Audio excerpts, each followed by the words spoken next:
এক ছিল রূপাবতী গ্রাম। গ্রামের মাঝখানে দাঁড়িয়েছিল একটি বিশাল আম গাছ। সেই গাছের ডালে পাশাপাশি ঝুলে থাকত দুই আম, কাঁচা আম কুটি, পাকা আম পুকু। দুজনেই একই ডালে থাকলেও স্বভাব ছিল আলাদা।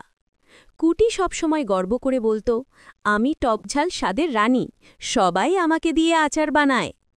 পুকু হাসতে হাসতে বলতো, তাই নাকি? আমাকে দেখে সবাই খুশিতে লাফায়, আমার গন্ধেই মুখে জল আসে। এভাবেই রোজ ঝগড়া চলতেই থাকত। একদিন দমকা হাওয়া এসে দুজন আমকে হেলে দুলিয়ে দিল। কাঁচা আম কুটি ভয় পেয়ে চিৎকার করল, ওরে পুকু, আমি পড়ে যাচ্ছি। পাকা আম পুকু সঙ্গে সঙ্গে নিজের শরীর দিয়ে তাকে ঠেকিয়ে বলল, ধরে, আমি আছি, তুই পড়বি না। বড় হাওয়া থেমে গেলে কুটি অবাক হয়ে বলল, তুই তুই তো আমাকে বাঁচিয়ে দিলি, কিন্তু আমরা তো ঝগড়া করতাম। পুকু হেসে বলল, ঝগড়া থাকতেই পারে, কিন্তু বন্ধু বিপদে থাকলে কি চুপ থাকা যায়?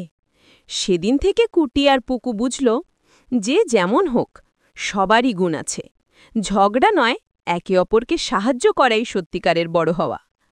গল্পের নীতি: ভিন্নতা থাকলেও সবাইকে সম্মান করো, একে অপরকে সাহায্য করাই আসল শক্তি।